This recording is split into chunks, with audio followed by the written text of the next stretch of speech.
Shalom fidèles téléspectateurs de l'émission Une semaine avec Jésus-Christ. C'est un temps de prière, un temps au cours duquel nous voulons associer Dieu dans notre parcours le long de la semaine. Nous voulons faire route ensemble avec les dieux tout-puissants, les créateurs de la terre et du ciel qu'on appelle Elohim.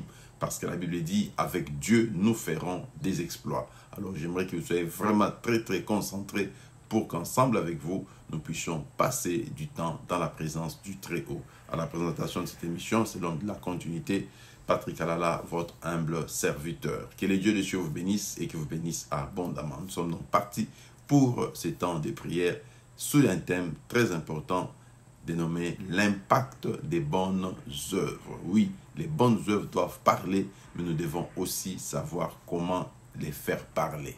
C'est ça, merci beaucoup. Vous savez, la Bible dit, il y a un temps pour toutes choses sous les cieux. Il y a un temps pour s'aimer, mais il y a également un temps pour moissonner. La Bible dit aussi longtemps que les cieux et la terre subsisteront, les semailles et la moisson ne passeront jamais.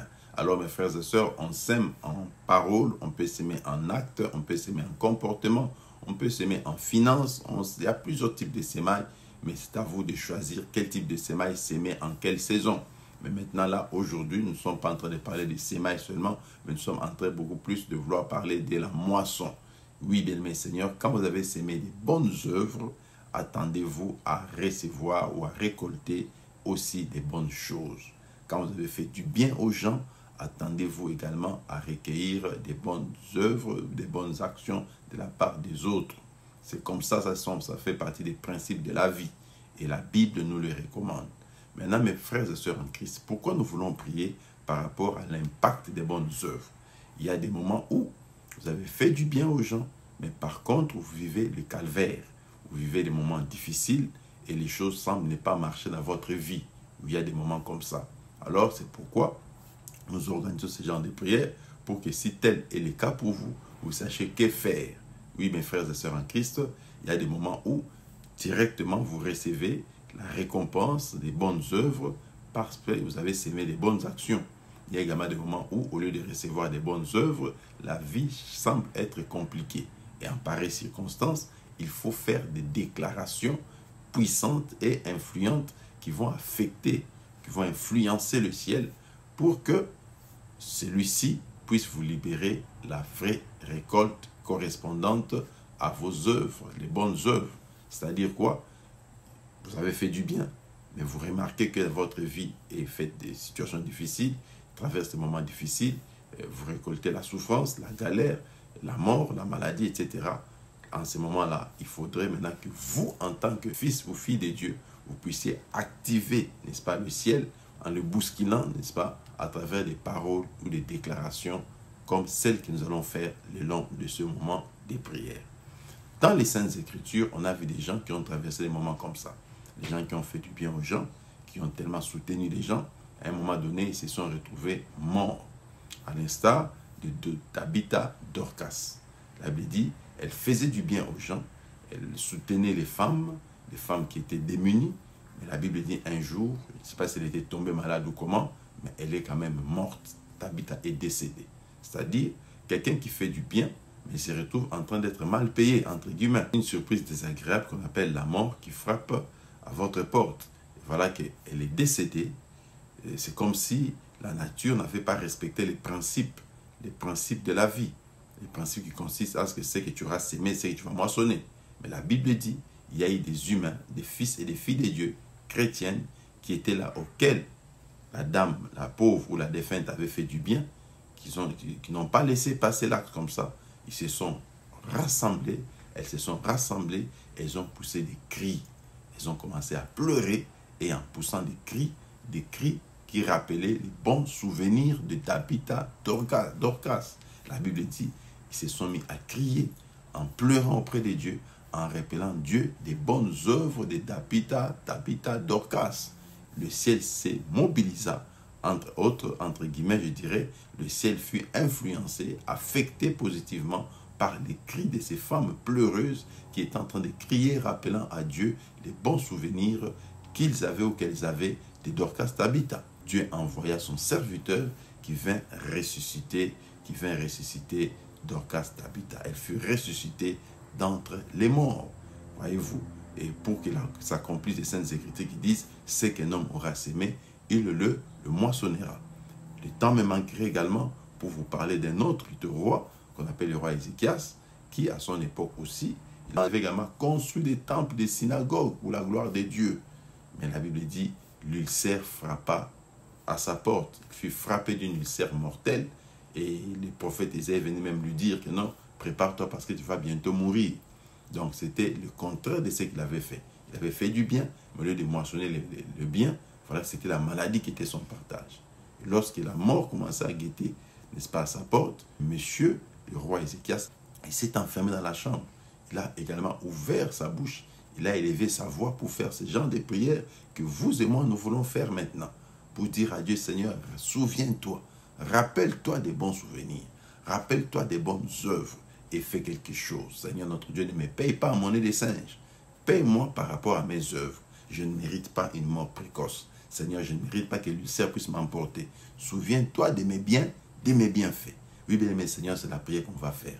Que cette semaine qui commence soit aussi une semaine de souvenirs des bienfaits que tu ailles à réaliser dans ta vie. Tu ailles à faire des bonnes œuvres, tu ailles à poser des bonnes actions dans la vie des autres, tu as semé du bien dans des familles, tu as semé du bien dans des églises, tu as fait du bien dans la vie des gens et tu constates que les choses semblent ne pas bien marcher dans ta vie, ça tourne à l'opposé, n'est-ce pas, de ce que tu avais commis comme acte. Il est grand temps pour toi que tu rappelles aussi à Dieu. Ce Dieu n'a point changé, il est le même hier, aujourd'hui, éternellement. C'est le Dieu de la Bible, le Dieu d'Ézéchias, il est aussi ton Dieu. Le Dieu de Dorcas Tabitha, il est aussi ton Dieu. Voilà pourquoi j'aimerais que chacun de nous se concentre maintenant à la prière. Quel type de prière? Des prières de souvenirs. On va dire à Dieu, Seigneur, souviens-toi de moi, rappelle-toi de moi et fais quelque chose par rapport à tes paroles qui disent, c'est qu'un homme aura sémé, c'est ce qu'il moissonnera. Tu vas dire à Dieu, Seigneur, je ne mérite pas ça. Élève ta voix, prie et dis à Dieu, Seigneur, je ne mérite pas ça. Souviens-toi de moi. Je ne mérite pas la mort, je ne mérite pas la galère, je ne mérite pas la souffrance, je ne mérite pas l'humiliation, je ne mérite pas les blocages. Élève ta voix, prions tous ensemble, au nom de Jésus. Dis à Dieu, Seigneur, souviens-toi, souviens-toi de mes bienfaits. Si tu as fait des bienfaits, rappelle-le à l'étendre Dieu, rappelle-lui ses bienfaits. Dis-lui, Seigneur, souviens-toi de moi, ne m'abandonne point, ne me délaisse point, ne me laisse pas mourir, crever de faim, ne me laisse pas dans les célibats endurcis, ni dans la stérilité. Ne me laisse pas me rentrer dans les blocages, dans le chômage. Élève ta voix, commence à rappeler à Dieu. Dis-lui, Seigneur, je viens rappeler ta mémoire. Je sais que tu n'es pas un homme pour oublier, mais je viens également faire comme Ézéchias. Je viens faire comme les femmes de Dorcas Tabitha, les femmes que Dorcas Tabitha avait aidées. Je viens te rappeler ta mémoire pour que tu prennes soin de moi en rapport avec mes œuvres. Je ne mérite pas de souffrir comme ça, Seigneur. Souviens-toi de moi. Élève ta voix, ce n'est pas un péché que de rappeler à son Dieu ses bienfaits. Dans la Bible, on a vu des gens qui ont à lui rappeler le bienfait. Dieu n'oublie pas. Il a des fois besoin qu'on élève nos voix pour lui rappeler les souvenirs des bonnes œuvres qu'on a à commettre. Élève ta voix et prie avec nous. Tendre Père, merci. Merci le Dieu de la Bible, le Dieu aux possibilités limitées. Je viens prier avec cette maman. Je prie avec ce papa qui en ce net moment est en train de vivre des mauvais temps, des temps difficiles. Il traverse des moments difficiles et compliqués. Elle passe une zone de turbulence. Dieu Tout-Puissant ne sait pas par où commencer. Mais voilà que je viens lui apporter la clé. La clé de réussite, c'est l'élever la voix vers toi et te rappeler les souvenirs de ses bienfaits. Dieu Tout-Puissant, merci. Parce que ce n'est pas une prière qu'on fait dans la chair, mais on fait une prière inspirée. Il y a des hommes et des femmes qui ont eu à faire ce genre de prière et qui ont eu bien des causes. Seigneur, tu ne fais exception de personne. Voilà pourquoi nous nous rapprochons de ton trône avec ce peuple de Dieu, ce peuple que tu t'es choisi, ce peuple qui a également fait des bonnes œuvres, papa, dans notre génération. Souviens-toi de cette dame qui pleure. Souviens-toi de ces papas qui crient. Souviens-toi de ces frères qui est en train de te rappeler ses bienfaits. Tu as dit dans ta parole, tu ne fais exception de personne. Papa, souviens-toi. Souviens-toi des bonnes œuvres. Papa, chacun de tes enfants est en train de prier avec le cœur. Il y a des cœurs qui saignent. Il y a des cœurs qui pleurent. Il y a des cœurs qui sont en train de songer aux bonnes œuvres posées dans les années passées, des mois, des jours, des semaines et des heures passées. Papa, ils ne méritent pas la souffrance. Ils ne méritent pas la mort précoce. Il ne mérite pas des maladies chroniques. Il ne mérite pas des maladies aiguës. Il ne mérite pas de vivre des moments qui sont en train de traverser. Papa, souviens-toi. Souviens-toi ce matin. Souviens-toi ce soir de la vie de chacun de tes enfants qui, ensemble avec moi, élève sa voix vers toi. Au nom de Jésus. Au nom de Jésus. Au nom de Jésus. Nous disons 3 fois Amen, Amen, Amen. Bien-aimé, acclame le Seigneur. Il est un Dieu merveilleux. C'est un Dieu qui n'oublie pas. Il a besoin de t'entendre, lui rappeler. Il veut réaliser que tu prends conscience également qu'il est le Dieu qui paye par rapport aux bonnes œuvres. Ce qu'un homme aura sémé, disent les Saintes Écritures, c'est ce qu'il moissonnera. Tu ne dois pas moissonner la corruption, la disette, la souffrance alors que tu as sémé le bienfait. Non, si Dieu n'est pas injuste pour oublier tes bienfaits. Bien-aimé dans le Seigneur, il y a des hommes dans l'Ancien Testament, tout comme dans la Nouvelle Alliance, qui, après avoir fait du bien, ont traversé également des moments difficiles. Comme pour te dire, tu n'es pas le premier à vivre ce que tu vis là. En dehors de ces 2 exemples que je t'ai donnés, voilà un troisième exemple avec, à l'époque de notre Seigneur et Sauveur Jésus-Christ. On l'appelle le centenier romain. C'était un chef de 100 soldats. Il avait plusieurs serviteurs, mais parmi ces serviteurs, il y avait 2 qui étaient malades et sérieusement malades. Lorsque l'un de ses serviteurs est tombé malade, il a cherché la solution, il n'a pas pu la trouver. C'est alors qu'il a entendu parler de Jésus. Alors il s'est approché de Jésus, mais de loin, il va envoyer ses serviteurs pour lui dire l'un de mes serviteurs les plus importants est malade. Vous savez, quand vous avez une équipe de serviteurs, il y a toujours les plus stratégiques, les plus importants. Alors, ça dérangeait tellement le monsieur qu'il avait sollicité, n'est-ce pas, l'intervention de notre Seigneur Jésus-Christ parce qu'il guérissait les malades. Et Jésus étant trop occupé, traînait les pieds pour aller, n'est-ce pas, lui revenir au secours. C'est alors que les disciples vont rappeler à Jésus. Donc les disciples de Jésus vont faire la même prière que celle que nous sommes en train de faire. Seigneur, attention, ce monsieur ne mérite pas d'être traité avec légèreté.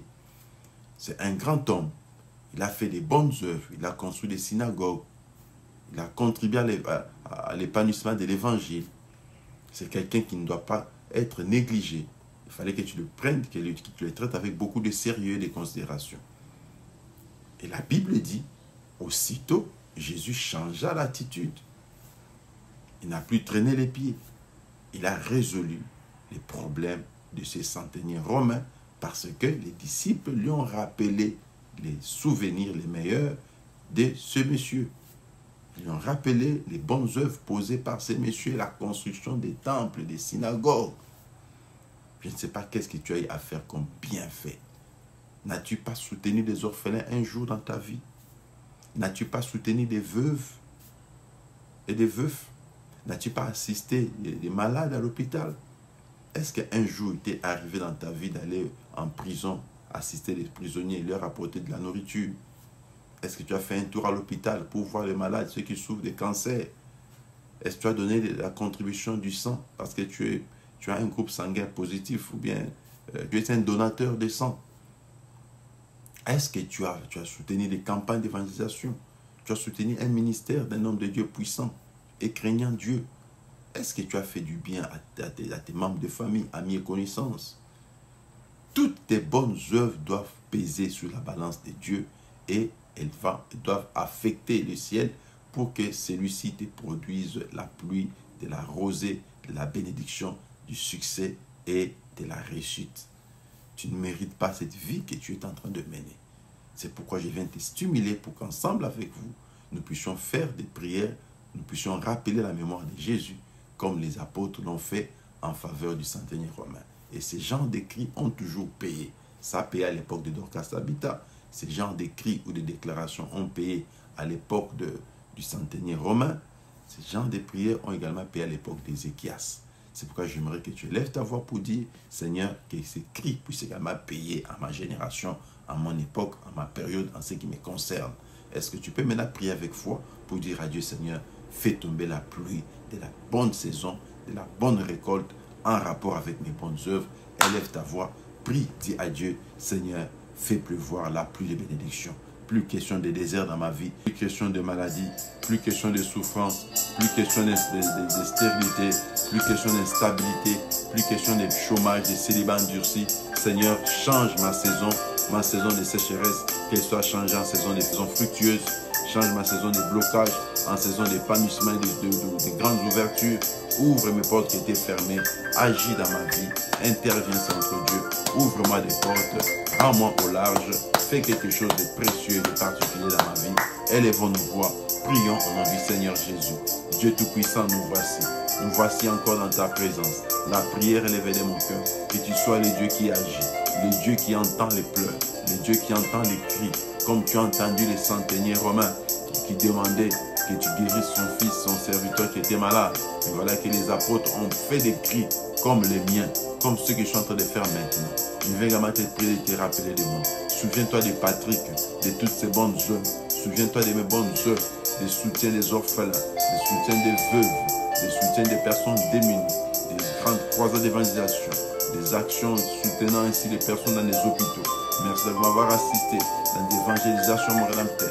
Souviens-toi de mes bonnes œuvres, mon rocher d'avoir des prisonniers pour soutenir les personnes, papa qui étaient en difficulté, d'avoir consolé, édifié, papa des personnes qui étaient en détresse, ils ont été assistés par mes biens, avec le peu de moyens matériels et financiers que tu nous as donnés. Nous avons mis cela à la disposition des personnes démunies. Seigneur, souviens-toi de nous et ne nous paye pas en monnaie des singes. Tu es le Dieu qui n'a jamais payé en monnaie des singes. Seulement, il suffit de te rappeler et tu payes. Parce que tu as toujours posé la question, à qui dois-je quelque chose pour que je lui paye sa dette? Papa, tu es un Dieu qui n'a jamais été redevable à qui que ce soit. Et nous en avons la conviction. Voilà pourquoi nous nous rapprochons avec assurance, te demander de te rappeler tout simplement et de te souvenir de nous. Souviens-toi de ces papas. Souviens-toi de cette maman. Souviens-toi de ce frère et de cette soeur qui prie de tout cœur et qui a besoin d'être payé en rapport avec ses bonnes œuvres. Agis et fais quelque chose dans la vie de ce bien-aimé qui pleure et qui prie de tout cœur. Nous en avons marre de subir les mauvais paiements, les paiements rédempteurs, de mauvaises situations, de mauvaises conditions de vie, de l'instabilité, de célibat endurci, de la sécheresse, des blocages, des maladies compliquées dans nos vies.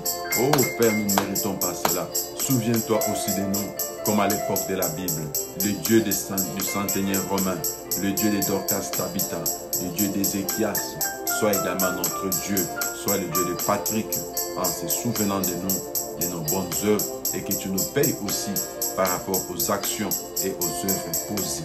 Tu n'as pas changé, tu es le même hier, aujourd'hui et éternellement. Seigneur, que cette semaine soit une semaine de succès, une semaine de gloire. Oui, bien-aimés dans le Seigneur, je pense que nos vidéos ne doivent pas être longues.